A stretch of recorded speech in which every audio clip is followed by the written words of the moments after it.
Hi, everybody. Bill Crespo with another great interview here. And I want to introduce you to Susan Mattern. And Susan, tell us where you're from and how long you've been in real estate. I am from Westchester, Pennsylvania, which is outside of Philadelphia, about 30 minutes west of Philly. I work with the Matt Fettig team in Keller Williams. I just joined them in April. And prior to that, I was with another Keller Williams agency in Westchester, and I was with them since 2016, earned my license in 2015, the latter part of 2015. So I've been pretty much going forward for almost 4 years. Wow. And, you know, I was really impressed with some of the success, and we'll talk about what you were doing and things that I think are interesting to other people who want to grow, because last year wasn't a big year for you. Right? No. And learning curve. Yeah. What are some of the struggles someone in your position, knowing that you didn't have a great year this year and things are getting better now, but what goes into your head? How do you get past this mental phase when things are not going as well? I really feel like you gotta reach in and find out, really have a come to Jesus talk with yourself and find out why things aren't working. In my previous career, I was very successful, and I was trying to figure out what I was doing differently. And it wasn't until I kind of jumped on board with the Matt Fettig team and just talking to George and OQP, get all that negativity out of your life. I mean, I thought I had it cleared up, but not until I came on board with the Matt Fettig team that I realized, like, okay, there's still a little bit trickling into my life that I need to kind of let go, and the attitude. Just, you have to change your attitude. So basically you had someone there to kind of almost give you that 30,000 foot view of yourself and say, hey, you gotta get better in these areas. And for years you've been in business since 2015, right? Well, yeah, 2016. Yeah. 16. Okay, good. And how did things happen? How did you start getting better? What did you do to start moving out of this kind of trough and then start moving up? How did you start getting out of it? I think it wasn't like one big, like, open one day and it was like a jump. It was literally gradually. I want to probably jump back to last year, June of 2018. I started reaching out to other agents who were successful. And because I kept on saying, I want to be around those people that are doing better than me, and find out how long did it take them in the business to get to where they were, and just talking to other people, going to a lot of mastermind meetings. And that's where I reconnected with George again, who's on the Matt Fettig team. And we just were talking, and then I started doing a lot more reading and YouTube videos. I listen to YouTube videos on real estate all the time in my car. Okay. So just kind of educating myself. So what kind of reading did you do? I went back, and actually Audible. I didn't really read. I listened to it in the car because I'm in the car all the time. Right. I went back to the Millionaire Real Estate Agent, and I know it's a model-based book, but there's a lot of things in there that kind of, my mindset started changing, going, okay, why am I not doing this on the team that I was on? Well, how can I implement this? And then once I joined on with the Matt Fettig team, things just started kind of changing. And, and then listening to some of your videos as well, like just trying, coming in, having that mindset, like the other stuff can wait until the afternoon. Mornings are just like, I want to reach out and meet 10 new people every day. Tell us your schedule like. Now, just so what's your background? You married, single, kids, divorced? Where are we? I am a single mom of 3 kids, ages 12 to 19. Oh. 2 boys and 1 girl. You're in those dangerous years. Yeah. So we have a lot of fun in my house. Yeah. So, okay. So you had that going on. Mm-hmm. And now you're now having to balance this business, and you want to get better. So you got this mindset of, I'm going to improve. I have kids.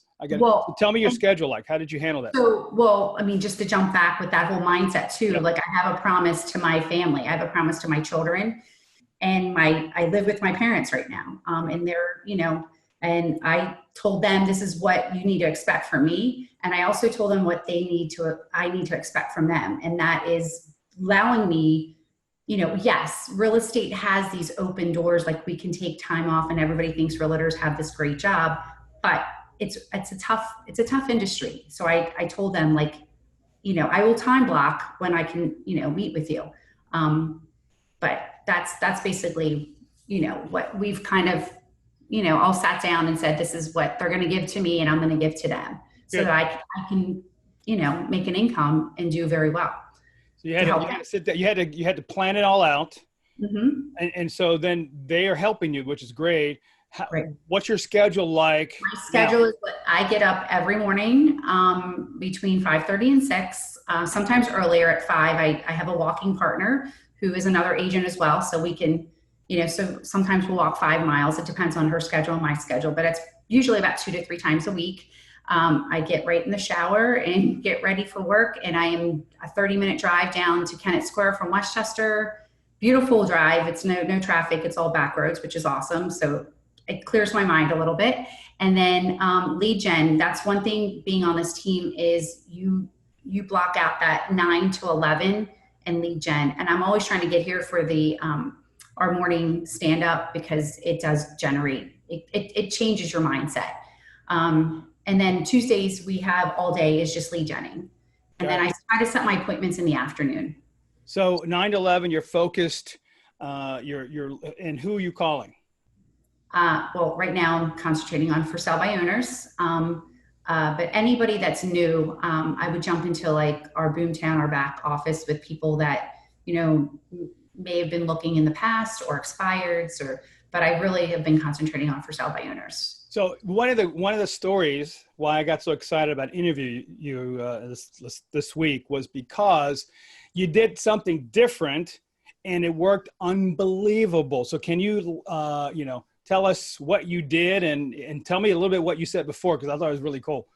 Yes. So people that know me very well, I've always beat to my own drum and I do my own thing and I don't like to be the follower. I like to be the leader.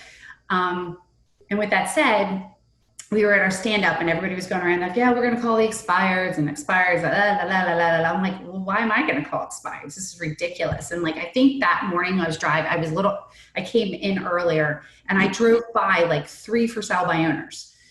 Jump back like a year ago, I had reached out to my team leader and said, I think I'm going to work on for sale by owners. And they said, oh, that's kind of a waste of time because I was a buyer's agent. Why are you going to reach out to for sale by owners? You're not a listing agent. It's a waste of time. Right. So I had that mindset for a year. So that morning when I was driving in, I said, there's literally 3 for sale by owners that I drove by and I drove too fast. So I didn't get the numbers, but I knew where they were. So I strategically went back and got the numbers. But I just came in, I said, okay, where am I going to find a for sale by owner? So I went right onto Zillow and I just started writing all these addresses down and I started making calls. But before I go into making that call, I look into public records. I get the people's names. I kind of do a realtor property research report just to kind of so I kind of know the numbers going in. Mm-hmm. I'm very much into numbers. So I like to kind of figure out, are they overpriced? Are they underpriced?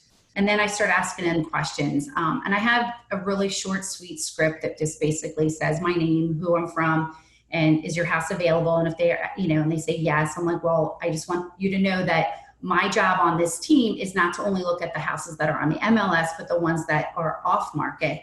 And we work with, thousands of buyers. And what I like to do is I like to see if your house is in alignment with their wants and needs. That's pretty much it. So when can I come by and preview your home? So that's my script. So you went out to 4 of these, 6, and how many out of the 6 just listed with you? 3. Mm-hmm. I love that. Love that. So out of 6 of these, you said, hey man, I'm just going to go to the house, knock on the door. And I think something happened there. And I think people have to understand it's not just that you went there just being friendly, I guess. You know, there wasn't any real big deal technique. You went there to look at their house. And when they called you, what did they say?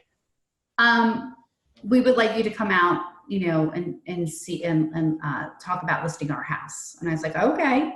Like the one people, I had no, like, I didn't think this one couple was even going to do it. Like when they called me, I was like, oh my God, I got off the phone and our lead ISA, Ryan was like, okay, calm down. Cause I was like, oh my God. I'm like freaking out. Like, okay, he goes, go out and get a calendar. Just don't use your calendar that you have on your phone. You like so I went out, got a calendar, planned everything. Right. But yeah, so I just went out and I just sat down with them and I really tried to get to know them. And the woman that went on that one I was specifically talking about, she was a little late coming to our appointment. So her husband was there and we sat out on the porch. It was a beautiful Sunday afternoon. And we talked about his background and stuff. And then she came and we pretty much I just went into, you know, what we do on our team. And I kind of do that during the preview too. Like just tell them about the Matt Fettig team and about how I have 27 other people behind me that's going to help them. They help sell their home.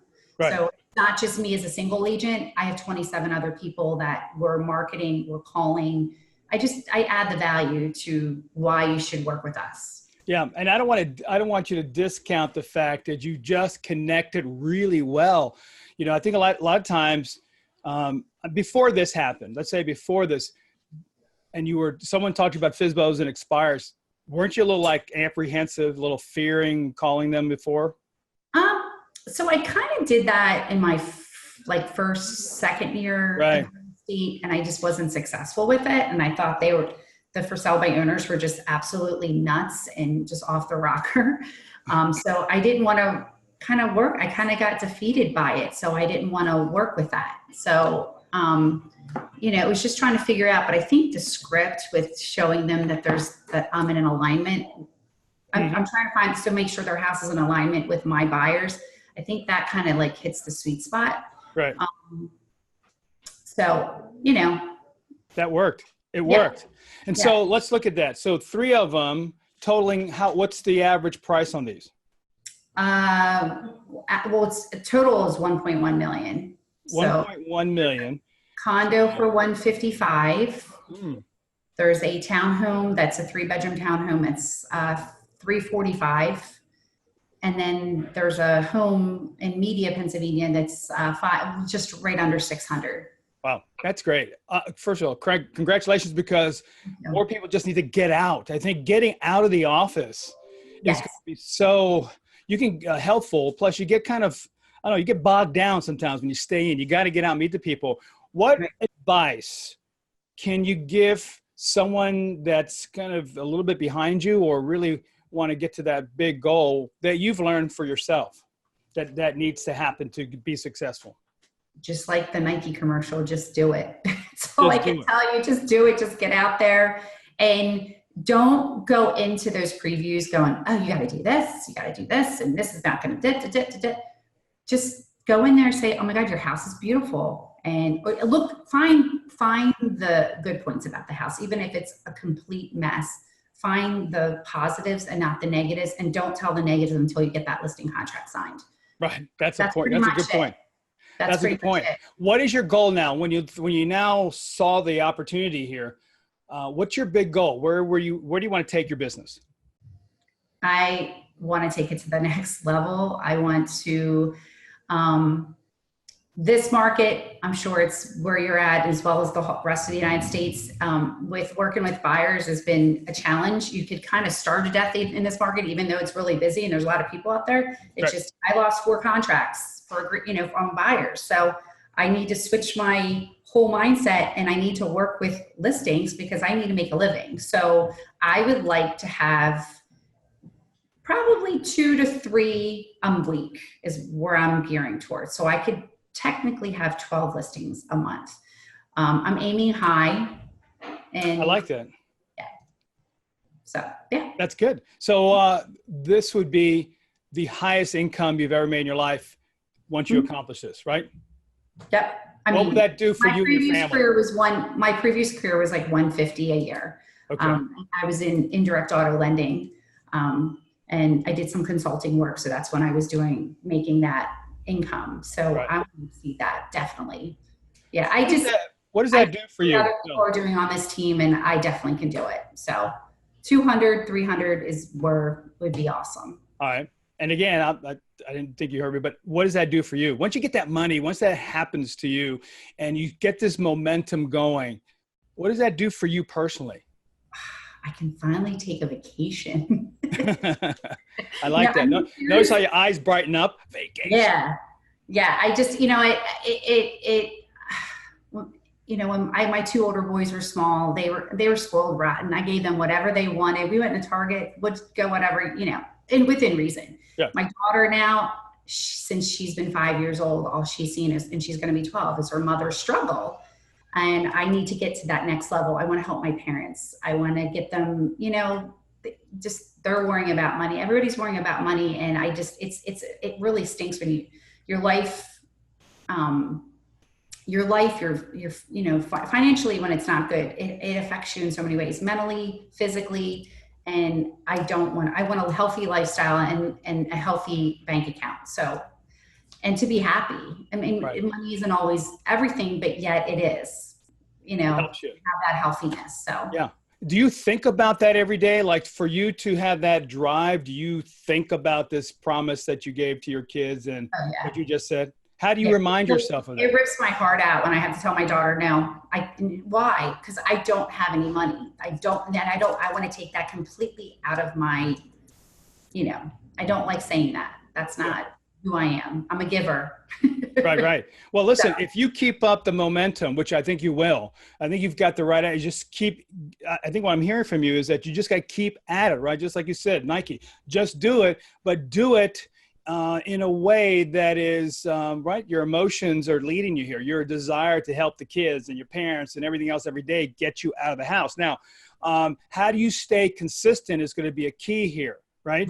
Because you can pull back a little bit. So how are you going to stay consistent doing this? So George and I just had this conversation this morning. He's like, what are you working on today, Susan? And I started telling him this. I had an open house.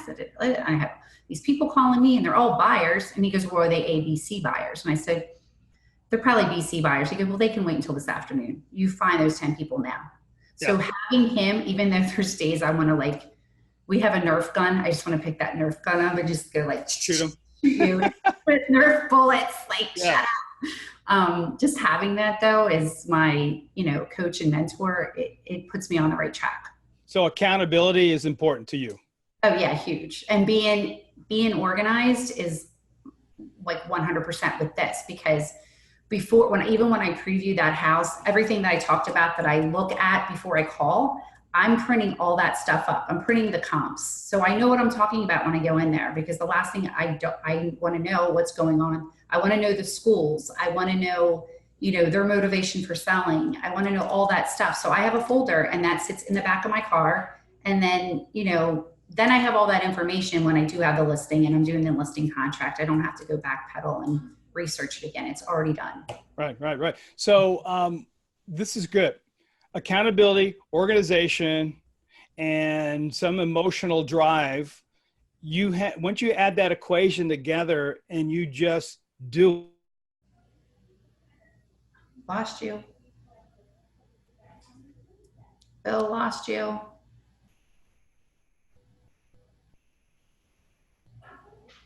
You got a 50% conversion rate on going to the, how about now? Can you hear me now? You went out for. Okay, good. So let's go back, and guys going to have to cut. So we'll do it again. 1, 5, 4, 3, 2, 1. So what I was saying was that the accountability, organization, and emotion drives you. And so that gives you that consistency that you want to have every day. You had a 50% conversion rate going cold at the door. 50%, that's incredible. And so think about, first of all, the ones people that don't do it, the money they're losing by not just getting out there. So now you've got to get out there. So do you have a plan? There's so many doors you want to hit now throughout the week? Have you thought about that? Yeah. So I want to hit 10 people a day just for sell by owners. Okay. And I'll go anywhere. I'll go anywhere in the Philadelphia area. However, with just starting this out, I'm staying in the Chester County area and a little bit into the Delaware County area because it can get completely like, if you don't have it methodically planned out, you could be, missing appointments, and I don't want that to happen. So I'm kind of starting in my bullseye, my area, and then going to work out. But I keep a spreadsheet of I have a list of everybody I'm going to call, and then I still go back and look at Zillow or wherever else I'm going to find another, for sale by owner. And I keep that in the spreadsheet, and I have just current. And then when I get a preview, I move it over to the preview tab. And then if I get the listing, I move it to the listing tab. So I know exactly how I'm working with these people. So it's my own system. Everybody can make up their own system, but it works for me. So if someone needs to get a hold of Susan, go ahead, Susan, I have the same issue. I've got kids, or I want to know what you do. How can they get their pain? That's the number one thing, is finding why are you doing this on your own? And, and it's usually the first thing is commission, but I tell them, take commission out of it. If I could get you X amount of dollars, and this is where I do it, the listing. This is the last thing that I do. We go through everything. And I said, if I can get you, and now this is where my car business comes in. Right. If I can get you this amount, and I'm going to start doing a range, because I don't want to have a specific number now. I'd rather do a range, because then there's no argument. And then I put myself like, oh, you told me 145 and we're only getting 143 or whatever it is. So I'm going to do a specific range. Like, if I can get you between this and this, would you list with me today? So, right. So this is important. You're closing them. You're not shy about saying, listen, if I can get you this, let's go. And they go, well, yeah, sign here, right? Because I know, just talking to them in the preview and then sending out with the listing, I've already know what their pain is. I found out why they're listing with me. The larger property, they had one under contract with for sale by owner, and they didn't have they had $1,000, basically good faith, money. And these people walked away after the inspections for no reason. There was no real reason. The house is meticulous. I mean, they weren't walking away because there wasn't GFIs outside. Like, they were walking away because something. So my clients were mad, and they said, we don't want to go through that again. It was very emotional to them. Right. So, did you take anything with you when the initial preview? Did you leave anything behind? I make up my own little packet with the RPR report, with the comps, and what else do I do? I put in some why you should, the pros and cons of listing with an agent, or doing your own open houses for sale by owner open. I leave a little bit of information in there, and usually, again, not trying to be negative, but I try to leave that NARS statistics and stuff like that, so they can see like, oh, wow, we do this on a day-to-day basis. You're doing this for the biggest purchase, or, the biggest asset of your life. Why are you going to put this in the hands of somebody that doesn't, put it in with a professional? My big thing is, I tell these people, if you go, and I tell this in the preview, I said, if you go to court, are you going to go with the other attorney? You're going to go hire your own attorney.